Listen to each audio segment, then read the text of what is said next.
Breaking చూస్తున్నాం. ఛత్తీస్గఢ్ బీజాపూర్ జిల్లాలో భారీ ఎన్కౌంటర్ జరిగింది. కాల్పుల మోతతో నేషనల్ పార్క్ అటవీ ప్రాంతం అంతా కూడా దద్దరిల్లింది. పోలీస్ బలగాలు మావోయిస్టులకు మధ్య ఎదురుకాల్పులు జరిగాయి. ఈ ఎదురుకాల్పుల్లో పెద్ద సంఖ్యలో మావోయిస్టులు మృతి చెందినట్లుగా తెలుస్తోంది. మృతుల్లో కూడా మావోయిస్ట్ టాప్ లీడర్స్ ఉన్నట్లు సమాచారం అందుతోంది. రైట్, పూర్తి అప్డేట్స్ మా ప్రతినిధి నవీన్ ద్వారా తెలుసుకుందాం. Good afternoon Naveen. మొన్న కూడా మనం మాట్లాడాము, ఏదైతే ఆపరేషన్ కగార్ ముగియడానికి సమయం దగ్గర పడుతోంది. 2025 మార్చి నాటికి అది కంప్లీట్ కావాల్సి ఉంది. సో ఈ లోపే టాప్ లీడర్స్ ఎవరైతే ఉన్నారో వాళ్ళని అది పట్టుకోవడానికి కావచ్చు, లేదంటే లొంగిపోవడానికి కావచ్చు, ఏ విధంగానైనా సరే దాన్ని పులిస్టపడానికి ప్రయత్నాలు జరుగుతున్నాయని చెప్పి తెలుస్తోంది. కానీ ఈ రోజు నేషనల్ పార్క్ అటవీ ప్రాంతం అంతా కూడా కాల్పుల మోతతో దద్దరిల్లుతున్నట్టు తెలుస్తోంది. డీటెయిల్స్ ఏంటి? ఎస్ ఆశా, మనం చూడొచ్చు ఛత్తీస్గఢ్ రాష్ట్రంలోని బీజాపూర్ జిల్లా నేషనల్ పార్క్ అడవి ప్రాంతంలో భారీ ఎన్కౌంటర్ ఇక చోటు చేసుకుంటుంది. దాదాపుగా గత 3 గంటల కాంచి కూడా ఈ కాల్పులు కొనసాగుతుందని చెప్పేసి కూడా బీజాపూర్ పోలీసులు అయితే వెల్లడించారు. పూర్తి స్థాయిలో కూడా మావోయిస్టులు ఎక్కువ సంఖ్యలో కూడా ఆ ప్రాంతంలో ఉన్నట్టుగా చెప్తున్నారు. ప్రాణ నష్టం కూడా ఖచ్చితంగా జరిగి ఉంటుందని చెప్పేసి కూడా పోలీసులు భావిస్తున్న పరిస్థితి మనకు కనపడుతుంది. అయితే కీలక నేతలు, మావోయిస్టులకు సంబంధించినటువంటి కీలక నేతలు ఆ ప్రాంతంలో ఉన్నట్టు పక్కా సమాచారంతో ఆ ప్రాంతాన్ని మొత్తం కూడా చుట్టుముట్టినట్టుగా తెలుస్తుంది. ప్రస్తుతానికి ఇంకా కాల్పులు కొనసాగుతున్న నేపథ్యంలో మృతుల సంఖ్య కూడా చాలానే ఉండే అవకాశం ఉంటుందని చెప్పేసి కూడా పోలీసులు భావిస్తున్నారు. అంతేకాకుండా టాప్ లీడర్స్ అంటే మావోయిస్టులు ఉన్నటువంటి కేంద్ర కమిటీలో ఉన్నటువంటి కొంతమంది లీడర్స్ మొత్తం కూడా ఆ ప్రాంతంలో ఉన్నట్టుగా నవీన్ ఒక్క నిమిషం, మరొక బ్రేకింగ్ కూడా అందుతుంది ఇదే మావోయిస్టులకు సంబంధించి. రెండింటికి కలిపి క్లారిటీ దగ్గర ఒక నిమిషం వెయిట్ చేయండి. ఏదైతే మోస్ట్ వాంటెడ్ మావోయిస్ట్ హిడ్మా లొంగుబాటు కోసం ఛత్తీస్గఢ్ ప్రభుత్వ పెద్దలు దృష్టి పెట్టారు. ఈ క్రమంలో మావోయిస్టుల కంచుకోటలో డిప్యూటీ సీఎం విజయ్ శర్మ పర్యటించారు. రాయ్పూర్ నుంచి హెలికాప్టర్ లో సుక్మా జిల్లాకు చేరుకున్నారు ఆయన. అక్కడి నుంచి కొంత దూరం బైక్ పై ప్రయాణించి పూవర్తి గ్రామాన్ని సందర్శించారు. హిడ్మా తల్లితో కలిసి భోజనం చేశారు ఆయన. అయితే హిడ్మా లొంగుబాటు కృషి చేయాలని కోరారు హిడ్మా తల్లిని. విజయ్ శర్మ విజ్ఞప్తిపై ఆమె సానుకూలంగా స్పందించినట్టు తెలుస్తోంది. లొంగుబాటుకు తప్పకుండా కృషి చేస్తారని హామీ కూడా ఇచ్చారు. ఎక్కువ సమయం లేనందున త్వరగా హిడ్మా లొంగుబాటు కృషి చేయాలని ఆమె కోరారు విజయ్ శర్మ. ఎస్ నవీన్, ఏ విధంగా చూడొచ్చంటారు? హిడ్మా మోస్ట్ వాంటెడ్ లిస్ట్ లో ఉన్నటువంటి పర్సన్, ఆ హిడ్మా లొంగుబాటు సంబంధించి మనం విజువల్స్ లో కూడా క్లియర్ గా చూస్తున్నాం. హిడ్మా తల్లిని వెళ్లారు, ఆమె చేతులు పట్టి అడుగుతున్నారు, సమయం ఎక్కువగా లేదు లొంగిపోవడానికి, మీరు కూడా కృషి చేయండి అని చెప్పి అడుగుతున్నటువంటి సిచ్యువేషన్ కనిపిస్తోంది. ఆశ, మనం చూడొచ్చు గత 2-3 రోజుల కిందటనే ఐన్యూస్ ఒక ప్రత్యేక కథనం కూడా మనం ప్రసారం చేశాం. కీలక నేతలు మావోయిస్టు 3 ఉన్నారు. ఆ 3 నేతలు కనుక మావోయిస్టు ఉద్యమం నుంచి బయటకు వస్తే పూర్తి స్థాయిలో కూడా మావోయిస్టు పార్టీ అనేది నిర్వీర్యమయ్యే అవకాశం ఉంటుంది. ప్రధానంగా చూసుకున్నట్టయితే తిరుపతితో పాటు అదేవిధంగా హిడ్మా కూడా ప్రధాన సూత్రధారి అని చెప్పుకోవచ్చు. ఛత్తీస్గఢ్ లో కీలక నేతగా హిడ్మా ఉన్నాడు. హిడ్మా పూర్తి స్థాయిలో కూడా ఆ బస్తర్ ప్రాంతానికి నాయకత్వం వహిస్తున్నాడు. దాదాపుగా బస్తర్ ప్రాంతంలో 7 జిల్లాలు ఉంటాయి. 7 జిల్లాలో కీలక పాత్ర హిడ్మానే వహిస్తున్నట్టు పరిస్థితి. కాబట్టి ఎట్టి పరిస్థితుల్లో హిడ్మాని ఆ ప్రాణాలతో పట్టుకోవడం కానీ లేదంటే తనను ఎన్కౌంటర్ చేస్తే పూర్తిగా కూడా మావోయిస్టు ప్రాబల్యం ఛత్తీస్గఢ్ లో ఆల్మోస్ట్ వాళ్ళు తగ్గిపోయే అవకాశం ఉంటుందని చెప్పేసి కూడా చెప్తున్న నేపథ్యంలో పూవర్తి అంటే హిడ్మా స్వగ్రామం పూవర్తి ఉంది. పూవర్తికి ఛత్తీస్గఢ్ రాష్ట్ర హోంశాఖ మంత్రి కూడా వెళ్ళినటువంటి పరిస్థితి మనం చూడవచ్చు. హిడ్మా తల్లిదండ్రులతోటి అంటే తల్లి ఉంది, తల్లితోటి కలిసి భోజనం చేసి ఆమెను విజ్ఞప్తి చేతులు పట్టుకొని అడిగాడు. హిడ్మాని లొంగిపోమ్మని చెప్పమని చెప్పేసి కూడా తనైతే తల్లిని వేడుకున్నట్టు పరిస్థితిగా పడుతుంది. ఎందుకంటే పూర్తి స్థాయి కూడా పూవర్తి గ్రామం మొత్తం కూడా నక్సల్స్ ప్రాంతం అని చెప్పుకోవచ్చు. ఆ ప్రాంతంలో ఈ మధ్య కాలంలోనే పోలీసులు ఒక క్యాంప్ పెట్టాడు. సిఆర్పీకి సంబంధించిన క్యాంపు నిర్వహించిన పరిస్థితిగా పడుతుంది. లొంగిపేటలు ఖచ్చితంగా లొంగిపోవాలని చెప్పేసి కూడా ఇటు కేంద్ర ప్రభుత్వం కానీ ఛత్తీస్గఢ్ రాష్ట్రం కానీ మావోయిస్టు ప్రాబల్యం ఉంటే రాష్ట్రాలు మొత్తం కూడా చెప్తున్నట్టు పరిస్థితిగా పడుతుంది. అయితే ఈ రోజు ఛత్తీస్గఢ్ కి సంబంధించిన విజయ్ శర్మ కూడా అక్కడికి వెళ్ళాడు. విజయ్ శర్మ కూడా వెళ్లి ఉప ముఖ్యమంత్రిగా ఉన్నట్టు విజయ్ శర్మ కూడా వెళ్ళినట్టు పరిస్థితిగా పడుతుంది. పూర్తి స్థాయిలో కూడా హిడ్మాని లొంగిపోమ్మని చెప్పేసి కూడా చెప్తున్నారు. అయితే ఓ పక్కన లొంగిపోమ్మని చెప్పుకుంటూ మరో పక్కన వరుస ఎన్కౌంటర్లు కూడా చేస్తున్నట్టు పరిస్థితిగా పడుతుంది. మావోయిస్టుల ఆచూకీ అంటే కేంద్ర బలగాలకు ఎక్కడ పక్కా సమాచారం కనుక మాత్రం ఖచ్చితంగా ఎన్కౌంటర్లు చేస్తున్నట్టు పరిస్థితిగా పడుతుంది. ఇప్పుడు జరుగుతున్నట్టు నేషనల్ పార్క్ అడవి ప్రాంతంలో జరుగుతున్నట్టు ఎన్కౌంటర్లు కూడా అదే అని చెప్పుకోవచ్చు. ఎందుకంటే కీలక నేతలు ఆ ప్రాంతంలో ఉన్నారని చెప్పేసి కూడా ఆ ప్రాంతాన్ని మొత్తం కూడా చుట్టుముట్టినట్టు పరిస్థితిగా పడుతుంది. ఒడిశా, మహారాష్ట్రతో పాటు అక్కడ ఉన్న ఛత్తీస్గఢ్ పోలీసులు పూర్తి స్థాయిలో జాయింట్ ఆపరేషన్ అయితే ఆ నేషనల్ పార్క్ అడవి ప్రాంతంలో కొనసాగుతుంది. దాదాపుగా క్యాంపులు వేసుకుని నెలల తరబడి కూడా మనం అనుకున్నాం 10 ప్రత్యేక బృందాలు ఏవైతే కేంద్ర ప్రభుత్వం 10 ప్రత్యేక బృందాలు వేసినాయో ఆ బృందాలు మొత్తం కూడా అడవులను వెల్లడిపడుతున్నట్టు పరిస్థితి కాబట్టి ఇప్పుడు ఆ బృందాలే ఎన్కౌంటర్ లో ఉన్నట్టుగా. ఇప్పుడు ఏదైతే నేషనల్ పార్క్ అటవీ ప్రాంతంలో ఎన్కౌంటర్స్ జరుగుతున్నాయి దాంట్లో మెయిన్ లీడర్స్ ఉన్నట్టు చెప్తున్నారు. ఎవరెవరైనా ఇన్ఫర్మేషన్ బయట చెప్పారా?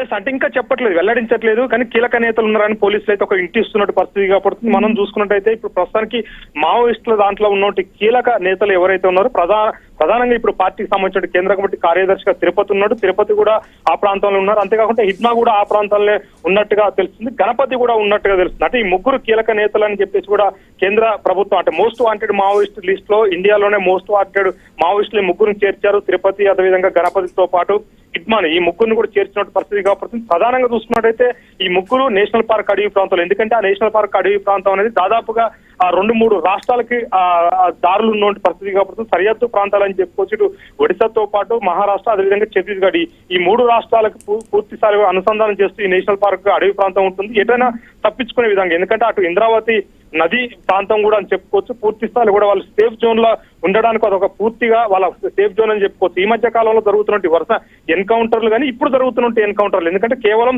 కీలక నేతల్నే పూర్తి స్థాయిలో కూడా ఇటు బలగాలు టార్గెట్ చేస్తున్న పరిస్థితి కాబట్టి చిన్న చిన్న దళ కమాండర్లు వీళ్ళందరూ వదిలేశారు. ఎందుకంటే వాళ్ళు లొంగిపోతున్న నేపథ్యంలో పూర్తిగా కూడా కీలక నేతలు అణిచివేతే పూర్తి స్థాయిలో కూడా పార్టీ నిర్వీర్యం అయిపోతుందని చెప్పేసి చెప్తున్నారు. ఎందుకంటే ప్రభుత్వం కేంద్ర ప్రభుత్వం ఒకటే చెప్తుంది, 2026 కల్లా పూర్తి స్థాయిలో కూడా మావోయిజం లేకుండా మార్చి కల్లా మొత్తం కూడా అతమార్స్తాం అని చెప్పేసి చెప్తున్నారు. వాళ్ళు లొంగిపేటలు ఉంటే లొంగిపోవచ్చు అని చెప్తున్నారు. తుపాకులతో కనపడితే ఖచ్చితంగా ఎన్కౌంటర్ చేస్తామని చెప్తున్నారు. అయితే కేవలం మోస్ట్ వాంటెడ్ మావోయిస్ట్ నేతలు ఎవరైతే ఉన్నారో వాళ్ళనే టార్గెట్ చేస్తూ ఈ ఆపరేషన్ కొనసాగుతున్న పరిస్థితి కాబట్టి మనం మొన్న ప్రచారం చేసినటువంటి కథనాలు ఏవైతే ఉన్నాయో 10 ప్రత్యేక బృందాలు అంటే కేంద్ర ప్రభుత్వం ఏర్పాటు చేసినటువంటి 10 ప్రత్యేక బృందాలు మొత్తం కూడా అడవులు జల్లెడ పడుతున్నట్టు పరిస్థితి కనపడుతుంది.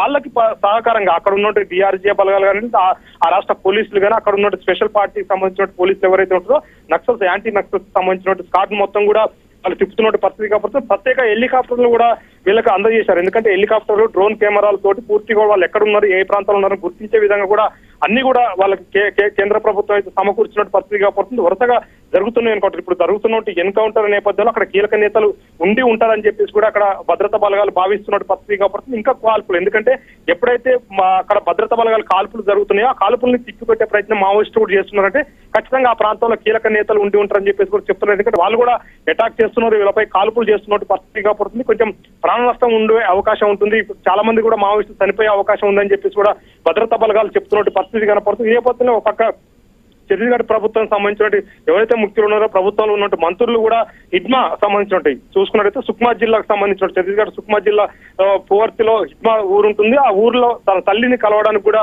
ఆ ప్రభుత్వానికి సంబంధించిన మంత్రులు మీరు చెప్పిన విధంగా ఏదైతే ఎన్కౌంటర్ చేస్తే కనుక చాలా మంది మావోయిస్టులు చనిపోతారు. మనం గతంలో కూడా చూసాం, మెయిన్ లీడర్ చనిపోయారు, హిడ్మా కూడా చనిపోయారని చెప్పి చాలా సందర్భాలు అనుకున్నారు. కానీ దానికి సంబంధించి క్లారిటీ రాలేదు, హిడ్మా ఇంకా బ్రతికే ఉన్నాడని.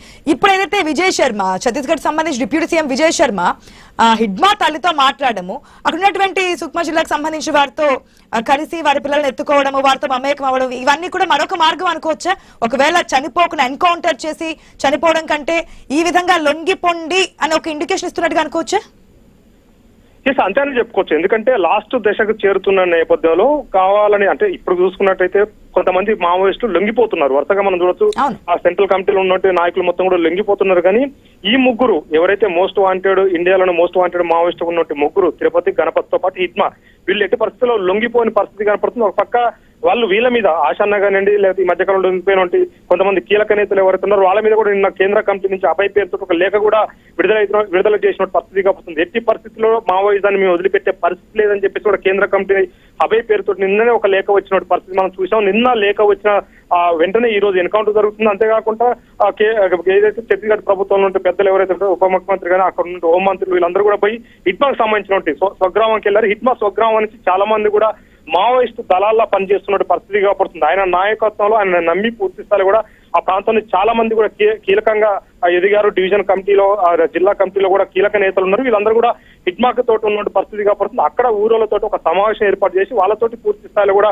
ఒక భోజనాల కార్యక్రమాలు కూడా పెట్టినట్టు పరిస్థితి కాబడుతుంది. తల్లిదండ్రులతో వాళ్ళు అక్కడ ఉన్న నక్సల్స్ ఎవరైతే ఉన్నారో ప్రజెంట్ యూజీలో ఉంటున్నారో వాళ్ళ తల్లిదండ్రులతో అక్కడ కలిసి ప్రధానంగా హిడ్మాని లొంగిపోమ్మని చెప్పేసి కూడా హిడ్మా తల్లికి అయితే ఆ ప్రభుత్వం నుంచి పెద్దలైతే వేడుకున్నట్టు పరిస్థితి కాబడుతుంది. ఎందుకంటే పూర్తి స్థాయిలో కూడా బతికుంటే జనజీవన స్రవంతిలో ఉండొచ్చు, ఆయనకు ప్రభుత్వం నుంచి రావాల్సినటువంటి అన్ని కూడా మేము సమకూరుస్తాం. ఎందుకంటే చాలా కేసులలో ఉన్నాయి. హిడ్మా ఏంటంటే ఛత్తీస్గఢ్ సుక్మా జిల్లా వాసి అంతేకాకుండా ఆ ప్రాంతంలో గిరిపున్నటువంటి వ్యక్తి, ఆదివాసులలో ఓ పట్టున్నటువంటి నాయకుడు. అతన్ని గినక ఖచ్చితంగా లొంగిపోవడం కానీ ఎన్కౌంటర్ కానీ చేస్తే మాత్రం మావోయిస్టుకి చాలా వరకు కూడా ఉనికి కోల్పోయే ఉంటే అవకాశం ఉంటుంది. ఇంకా ఛత్తీస్గఢ్ లో ఎక్కువ శాతం కూడా ఉన్నది ఛత్తీస్గఢ్ లో మావోయిస్టులు ఉన్న నేపథ్యంలో అక్కడ ఆయనను మాత్రమే టార్గెట్ చేస్తున్నట్టు పరిస్థితి కాబడుతుంది. ఇంకా ఇద్దరు ఉన్నారు.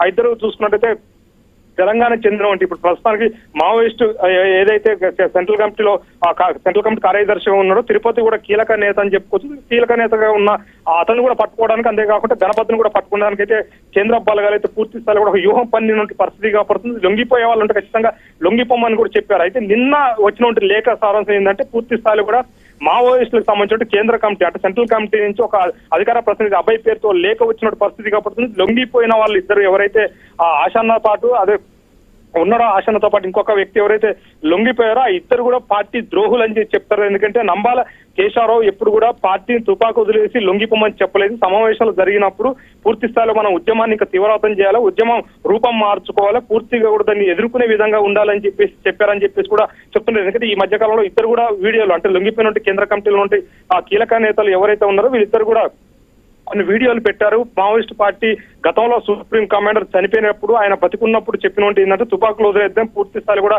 లొంగిపోయి ప్రజల్లో ఉండి ప్రజా ఉద్యమాలు చేద్దామని చెప్పారని చెప్పేసి కూడా వీళ్ళు ఒక వీడియోలు ఆశాన్న గానీ వీళ్ళందరూ ఒక వీడియోలు చేశారు. అయితే ఈ నేపథ్యంలోనే ఎమ్మటే పార్టీ కూడా కౌంటర్ ఇచ్చింది. నిన్న కూడా లేఖ విడుదల చేసినట్టు పరిస్థితి కాబడుతుంది. పూర్తి స్థాయిలో కూడా ఎట్టి పరిస్థితుల్లో ఆయుధాలు వదిలే ప్రసక్తే లేదు. అది నంబాల కేశవరావు ఎట్టి పరిస్థితుల్లో కూడా ఆ నిర్ణయం తీసుకోలేదు. కావాలని వీళ్ళిద్దరు ఒకటి మహారాష్ట్ర పోలీసులతో కుమ్మక్కయ్యారు, అక్కడ ప్రభుత్వంతో కుమ్మక్కయ్యారు, మరొకరు ఇక్కడ ఛత్తీస్గఢ్ పోలీసులతో కుమ్మక్కయ్య. వీళ్ళిద్దరూ ఆ మావోయిస్ట్ పార్టీని నిర్వీర్యం చేయడానికి ఎన్కౌంటర్లు చేయడం, అంతేకాకుండా అపశోభ తెలియని ఎవరైతే డివిజన్ కమిటీ గారు వివిధ మావోయిస్టులు ఉంటో వాళ్ళకి ఏం తెలియకుండా వాళ్ళకి కొన్ని మభ్యపెట్టి వాళ్ళని లొంగుబాటు కార్యక్రమం చేస్తున్నారని చెప్పేసి ప్రభుత్వం నుంచి వీళ్ళు భారీ ఎత్తున ముడుపులు కూడా తీసుకున్నారని చెప్తున్నారు. అంటే పూర్తి స్థాయిలో మనం చూడొచ్చు ఒక పక్క యుద్ధం చేస్తామని చెప్పేసి కూడా మావోయిస్టు ఒక లేఖ విడుదల చేశారు. ఈ నేపథ్యంలో ఇట్మా లొంగిపోయే పరిస్థితి లేదు. ఎందుకంటే సెంట్రల్ కమిటీలో ఇట్మా కీలక పాత్ర పోషిస్తున్నాడు. మోస్ట్ వాంటెడ్ దాంట్లో ఇట్మా కూడా ఉన్న పరిస్థితి కాబడుతుంది. ఇప్పుడు ఎన్కౌంటర్లు జరుగుతున్నాయి. వాళ్ళు ఎన్కౌంటర్లు చేసి హతమార్చాలి తప్ప వాళ్ళు ఎట్టి పరిస్థితుల్లో లొంగిపోయేటువంటి పరిస్థితి అయితే కనపడట్లేదు. పూర్తి స్థాయి కూడా మావోయిస్ట్ పార్టీని ఇంకా మేము ముందుకు తీసుకెళ్తామని చెప్పేసి కూడా లేఖలు అయితే